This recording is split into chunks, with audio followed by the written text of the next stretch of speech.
Vincent, Jacques, bonjour. Bonjour. On est au Web Today, on est à Nantes. On va parler recrutement. Où en est le recrutement dans tout l'écosystème startup? Waouh, vaste sujet. C'est plus que vaste maintenant. Dans l'écosystème, d'abord, l'écosystème est hyperactif. Surtout à Nantes. Non, aujourd'hui en tout cas. Il est partout. Il est partout. Non, mais forcément, tu sais, j'en rajoute un peu parce que on est au Web Today, c'est notre fête à Nantes. Donc, j'en déduis que tu es nantais. C'est ça.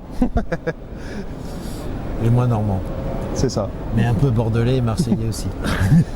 Marseille, on en reparlera plus tard. Ouais. Avec la conférence qui secoue le e-commerce. Voilà. C'est ça. Et alors, sur le recrutement, donc il y a toujours un manque de ressources pour les startups, pour les entreprises, surtout ce côté digital. Comment on arrive à recruter les bons profils avec les bonnes expertises dans des métiers qui sont assez récents? Vas-y. Déjà, on est fatalement sur un environnement pénurique, on est sur des nouveaux métiers.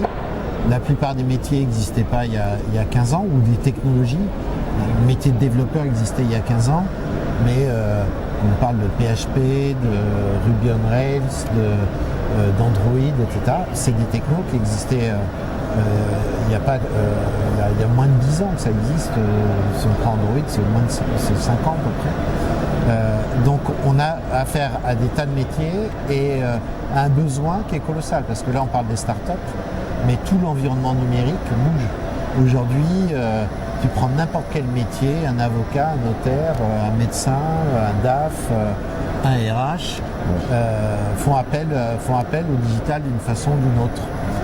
Donc les besoins explosent et au milieu de tout ça, les startups recherchent des experts. Moi j'ai l'habitude de dire qu'en startup, on cherche les hommes et les femmes qui vont travailler dans les écuries de Formule 1. Donc on est sur un marché pénurique où il y a des besoins partout, mais en plus nous on veut l'élite pour les faire travailler sur des projets d'élite. Ouais, alors moi je dirais que pour les startups, le marché il n'est pas pénurique. Curieusement, il est plutôt pour les SS2I et l'informatique à l'ancienne. Le seul problème qu'on a, c'est pas un problème de compétences par rapport aux startups, c'est un problème de visibilité qu'ils ont sur un marché potentiel et un problème d'acculturation justement de certains experts qui n'ont pas forcément la culture startup parce qu'ils ont passé un grand moment à travailler dans des grands groupes en faisant des tâches parcellaires et pas forcément avec le champ d'application suffisant pour travailler dans une startup. Et est-ce que ça veut dire qu'il faut qu'ils se reformatent pour intégrer une startup? Il y a besoin de reformater et en plus, il y a des opportunités pour ça parce que quand on est en société de service aujourd'hui, on a le crédit impôt recherche, on a normalement des projets pour acculturer justement à la culture un petit peu start-up. On en est malheureusement assez loin dans la plupart du temps. C'est vraiment dommage parce que c'est une vraie opportunité pour qu'il y ait des ponts parce que le gars qui a fait 15 ans de service, au bout d'un moment, il a besoin de respirer. Il a un savoir-faire, il a une expertise, mais aujourd'hui, il n'est pas forcément compatible avec celui de la start-up. Moi, je sais pas ce que tu en penses, mais moi, je le mesure moi, assez. ça m'arrive très régulièrement que j'ai des clients sur des postes techno, chef de projet, architecte, dev, expert, me disent pas de mecs qui viennent des CS2I. Donc il y a en plus une barrière à l'entrée psychologique de la part de ceux qui embauchent. À cause, je pense, de l'acculturation, du salaire demandé, parce qu'on est sur deux leviers différents. Il y a un métier passion et il y a un métier rémunérateur. Moi, j'aime bien mon exemple lié au marché automobile. Le monde du recrutement dans l'informatique, c'est un peu ça. Tu as les constructeurs automobiles qui vont être les gros intégrateurs, des Capgemini, des Steria, qui ont plutôt un recrutement qualitatif, où ils investissent un peu sur les mecs, mais ils travaillent sur des très gros projets et les mecs ou les filles vont travailler que sur des choses assez parcellaires.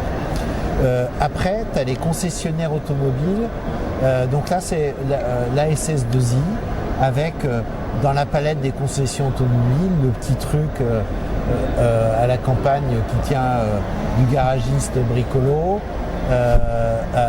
ça va leur faire plaisir, ça, en principe. Aux grosses concessions. Et à côté de ça, tu as les écuries de Formule 1. Les écuries de Formule 1, c'est les startups. Et effectivement, c'est pas les mêmes profils. À chouille après, c'est qu'une écurie de Formule 1, elle a un budget colossal pour une toute petite équipe. Et une start-up aujourd'hui, ce dont elle manque, c'est effectivement de quoi faire mettre de l'essence dans la Formule 1. Ça dépend un peu des boîtes ou des niveaux d'avancement aussi. Souvent quand même. Et souvent, alors ça c'est juste un petit message, mais elle manque aussi, pour avoir son go-to-market, elle manque surtout d'essence pour aller conquérir ses marchés sur la partie non technique qu'on n'arrive pas à financer. Oui, c'est un petit message au secours. Et puis, voilà. Et puis l'autre différence, c'est les écuries de Formule 1 qui pèsent tout petit. Le nombre de mecs qui travaillent sur la Formule 1, c'est tout petit par rapport au marché automobile. C'est les plus visibles. Alors que dans notre écosystème informatique, les startups, elles n'ont pas cette puissance de visibilité. On en parle beaucoup. Il y a des événements comme ici qui donnent envie de plus en plus. Mais on sort d'une culture où depuis 30 ans, quand tu vas dans les écoles informatiques, les mecs te disent que à chaque fois qu'il y a des événements avec des boîtes qui viennent parler dans l'école, c'est que des grosses SS2I, c'est Capgemini, c'est Steria, c'est Alten, Altran, etc. Et eux, ils ont des budgets colossaux, ils peuvent être là dans toutes les écoles. Et donc, ils expliquent aux mecs que développeur, c'est bien, mais ce qui est mieux, c'est d'être chef de projet. Il y a un autre problème peut-être de culture des startups qui ont tendance à commencer, parce qu'on est 3 copains, on a commencé son histoire à 3, on se connaissait. On travaille beaucoup par cooptation ou par copinage pour les premiers recrutements. Et après, on a un vrai problème, quand on parlait de problème de recrutement dans les startups, c'est un petit peu ça. C'est-à-dire qu'on a travaillé en mode consanguin au départ, et quand on veut scaler, qu'on veut grossir les équipes, on n'a plus de levier. Alors que si on diversifie dès le départ, c'est beaucoup plus facile d'aller chercher assez large. Et ça, c'est un petit message encore. Travailler la diversité de vos recrutements dès le départ, c'est important. Alors 2 questions. La première, c'est pour les spécialistes RH. Comment vous aidez justement les startups à s'ouvrir à tout ce que vous venez de dire? La deuxième, c'est quels conseils vous donneriez aux startups pour réussir justement leur côté RH? C'est très simple. S'ils sont en région Bretagne, Pays de Loire, ils vont voir Vincent. S'ils sont ailleurs en France, ils viennent me voir. Ouais, ou alors ils m'offrent le billet de train. Ça semble un redécoupage de la France. Ouais, c'est ça. 2 régions, mais il y en a des plus égales que d'autres. Pas de souci. Et d'un point de vue expertise? D'un point de vue expertise, moi je leur dirais de ne pas être trop bon élève. Je vois qu'effectivement, la plupart du temps, la partie RH, c'est un truc qu'ils ne maîtrisent pas, c'est un gros mot. Et du coup, pour se rassurer, ils ont tendance à essayer de prendre des schémas à droite à gauche très classiques finalement.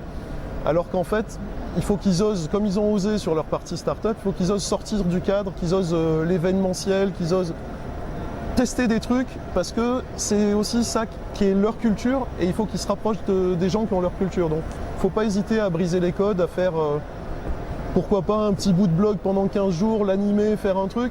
Ça peut marcher, ça marche souvent d'ailleurs, et c'est des choses assez amusantes à faire. Il faut qu'ils fassent vivre l'expérience candidat avant même d'être rentrés dans leur start-up à eux. C'est vraiment ne pas copier les recettes classiques. Je vois des startups qui vont passer des annonces qui sont mal faites sur des supports qu'on nommera pas. Il y en a un pas loin là. Il est peut-être dans le champ, attends.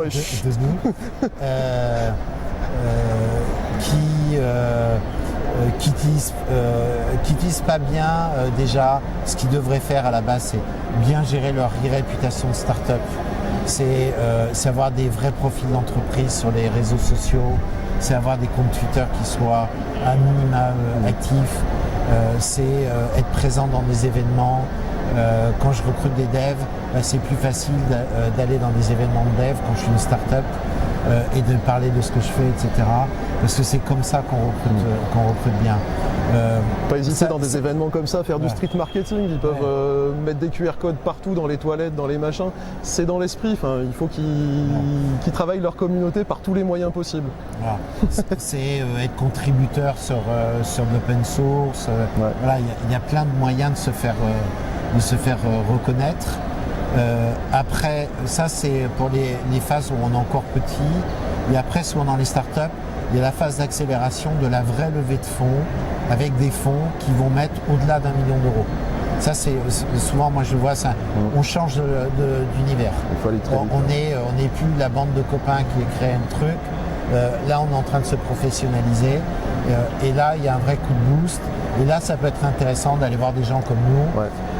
Au moins pour les aider à structurer, comment s'y prendre. Puis pour éviter l'erreur de recruter des gens qui vont te phagocyter complètement avec je suis le gourou que tu viens de recruter parce que tu ne savais pas où tu vas et qui vont finalement tuer toute la culture de départ. Quoi. Et puis souvent, moi je vois des startups qui ont tendance à, pour vouloir économiser de l'argent, recruter un peu par défaut, un profil qui coûte moins cher. Jamais. Non, jamais. Il n'y a qu'un secret de la réussite d'une start-up et on peut prendre toutes les start-up qui ont réussi dans le monde. En France, si vous prenez Criteo, moi j'ai Criteo, Deezer, j'ai bossé avec eux. Il y avait les fondateurs quand j'ai commencé à bosser avec eux. Et l'exigence est hyper forte sur la qualité du recrutement. Jean-Baptiste Rudel, je me rappelle, ils étaient 20, là ils commençaient à émerger un peu, Criteo. Il disait en conférence, je venais à parler à des conférences à des jeunes entrepreneurs, et il disait de toute façon dans une start-up, si vous n'avez pas de 50% de turnover les 3 premières années, c'est que vous évoluez pas assez vite et vous n'êtes pas assez exigeant dans votre recrutement et dans la qualité des hommes.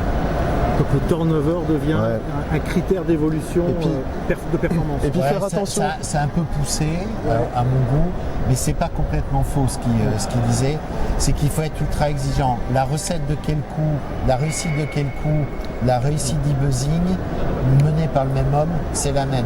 C'est je recrute le meilleur candidat possible au poste, même s'il est surqualifié, parce que de toute façon, comme je vais grandir, je vais aller vite, les problèmes auxquels il va être confronté vont être très rapidement celui d'une boîte beaucoup plus grosse. Donc ça ne sert à rien de recruter il est bien pour ma boîte de 20 si demain je suis 40, 50 ou 100. Et puis peut-être se méfier d'un truc parce qu'on a quand même un métier un peu particulier avec des gens qui te disent que ils vont recruter pour toi mais ça te coûtera quelque chose qu'au moment où il sera chez toi.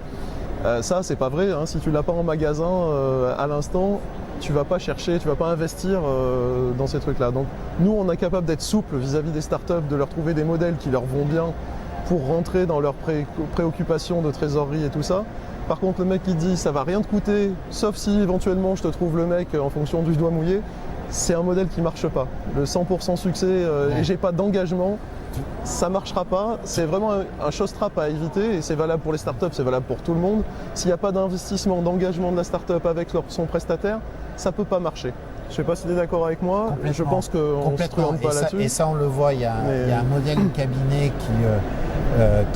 qui a tendance à se développer. Si je prends toutes les missions au succès et quand tu regardes le nombre de missions qu'ils empilent et le nombre de missions qui sont effectivement menées au bout, c'est de l'ordre de 30%. Ça veut dire que tu as 70% de patrons de start-up qui ont attendu qu'on leur trouve des mecs qui ont compté sur le cabinet, ils ne l'ont pas. Alors c'est pas grave, ça leur a rien coûté. Mais si, en fait, ça leur a coûté le retard de roadmap. Un retard de roadmap, c'est peut-être une levée de fonds supplémentaire, ça te coûte en capital, etc. Les coûts induits, c'est un truc qu'il faut regarder là-dessus parce que c'est vrai que quand il n'y a pas de facture, qu'il n'y a pas d'engagement, moi je joue plus. Voilà. Après, ça ne veut pas dire qu'on les... Mais on est capable de faire d'autres trucs. Voilà, ça ne veut pas dire qu'on va les assassiner au départ, mais on a des modèles. Moi, par exemple, le modèle à bannir aussi, c'est travailler au pourcentage du salaire. C'est crétin. Sinon, je vais avoir tendance à augmenter le salaire. 2, c'est inflationniste sur les salaires. Tous les cabinets qui travaillent comme ça, tu peux regarder les consultants, ils ont toujours tendance à tu leur dis j'ai une fourchette de 40 à 60, comme par hasard tu vois que des mecs à 60 ou 65. C'est ça. Voilà. Non, c'est forfaitaire obligatoire mais avec un engagement de part et d'autre et on peut trouver des modèles malins, notamment quand il y a plein de personnes à chercher, on peut tomber dans des modèles d'abonnement, on peut trouver plein de choses. Ouais. On peut presque faire comme le peintre de Facebook, on peut se faire payer en action s'il faut, on peut faire des conneries. On est capable. Donc en fait, vous aidez les startups et vous êtes sur un modèle startup. D'ailleurs, ma plus grosse connerie, c'est de ne pas m'être fait payer en action chez Criteo. C'est ça. C'est pour tes meilleurs regrets, là, j'étais en train d'y penser. Jacques, Vincent, merci beaucoup. Merci à toi. Merci.